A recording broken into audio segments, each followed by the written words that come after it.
بسم اللہ الرحمن الرحیم۔ السلام علیکم۔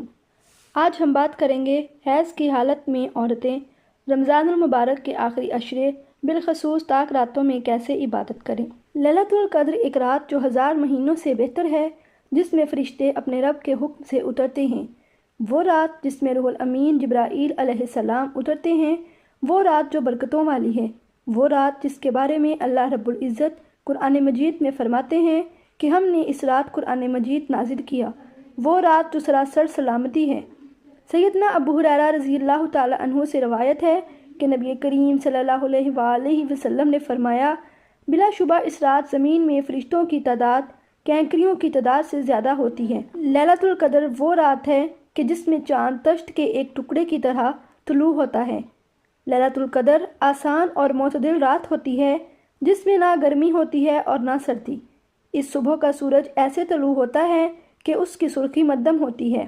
اب سوال یہ ہے کہ حیض کی حالت میں عورتیں طاق راتوں میں عبادت کیسے کریں؟ کیا وہ ان راتوں کی برکتوں اور انعامات سے محروم رہ جائیں گی؟ نہیں، وہ حیض کی حالت میں صرف نماز ادا نہیں کر سکتی اور قرآن مجید کو ہاتھ میں پکڑ کر نہیں پڑھ سکتی۔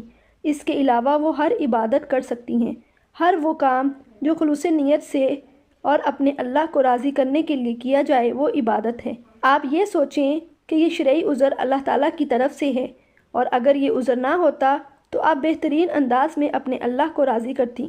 اب ہم آتے ہیں ان عبادتوں کی طرف جو آپ لیلۃ القدر کی راتوں میں حیض کی حالت میں کر سکتی ہیں۔ سب سے پہلے تو آپ تسبیحات پڑھ سکتی ہیں۔ جو بھی تسبیحات آپ کو یاد ہیں آپ ان کا اہتمام کر سکتی ہیں۔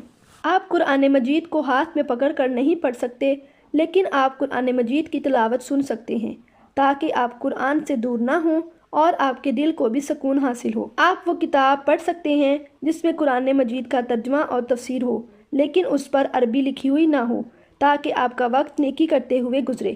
حیض کی حالت میں آپ اللہ سے دعا اور توبہ بھی مانگ سکتی ہیں۔ آپ کو جتنی بھی قرآنی دعائیں یاد ہیں آپ وہ پڑھ سکتی ہیں، اور آپ کثرت سے استغفار کر سکتی ہیں۔ جو انسان اللہ تعالیٰ کی دی ہوئی تکلیف پر صبر کر لیتا ہے اور اس تکلیف میں بھی اپنے گناہوں کی بخشش مانگتا ہے تو اللہ تعالیٰ اس کو بخش دیتے ہیں۔ آپ تہجد نہیں پڑھ سکتے مگر آپ اس وقت دعا مانگ سکتی ہیں۔ بے شک وہ السمیع ہے، دعاؤں کو سننے والا، اور الغفار ہے، بہت زیادہ بخشنے والا۔ اللہ تعالیٰ کا ذکر کرنے کے ساتھ ساتھ آپ نے نبی اکرم صلی اللہ علیہ وآلہ وسلم پر درود بھیجنا بھی نہیں بھولنا، کیونکہ اللہ تعالیٰ بھی اس انسان پر اپنی رحمتیں نازل کرتا ہے جو نبی اکرم صلی اللہ علیہ وآلہ وسلم پر درود بھیجتا ہے۔ اس لیے آپ نے کثرت کے ساتھ درود شریف بھی پڑھنا ہے۔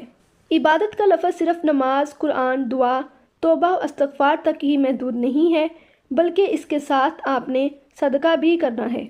رسول کریم صلی اللہ علیہ وآلہ وسلم نے فرمایا ہے، صدقہ گناہوں کو اس طرح ختم کر دیتا ہے جس طرح پانی آگ کو بجھا دیتا ہے۔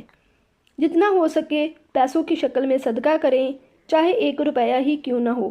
اس کے علاوہ اللہ کے بندوں کی مدد کریں، انسانوں کا احساس کریں، ماں باپ کی خدمت کریں، ان کے ساتھ حسن اخلاق سے پیش آئیں۔ آپ اپنے اللہ کو خوش کرنے کی کوشش کریں گے تو وہ بھی آپ سے راضی ہو جائے گا اور آپ کے تمام کام سنورتے چلے جائیں گے۔ اس کے علاوہ جو سب سے اہم اور مشکل کام ہے وہ ہے اپنے نفس کو کنٹرول کرنا۔ یہ بات یاد رکھیں کہ اللہ کے ہاں اس بات کا بہت اجر ہے جب انسان موقع ہونے کے باوجود بھی گناہ نہیں کرتا۔ اس لیے خود کو اللہ کی یاد میں مگن رکھیں تاکہ آپ کو کسی گناہ کا وقت ہی نہ ملے۔ اس لیے ان راتوں کو ضائع مت ہونے دیں، کیونکہ رسول کریم صلی اللہ علیہ وآلہ وسلم نے فرمایا، تمہارے پاس یہ مہینہ آ گیا ہے، اس میں ایک رات ہے جو 1000 مہینے سے افضل ہے۔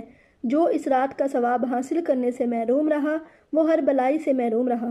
اس کے خیر سے وہی محروم رہتا ہے جو واقعی محروم ہے۔ اس لیے ان راتوں کو ضائع مت کریں اور جتنا ہو سکے اللہ تعالیٰ کا ذکر اور اذکار کرتی رہیں۔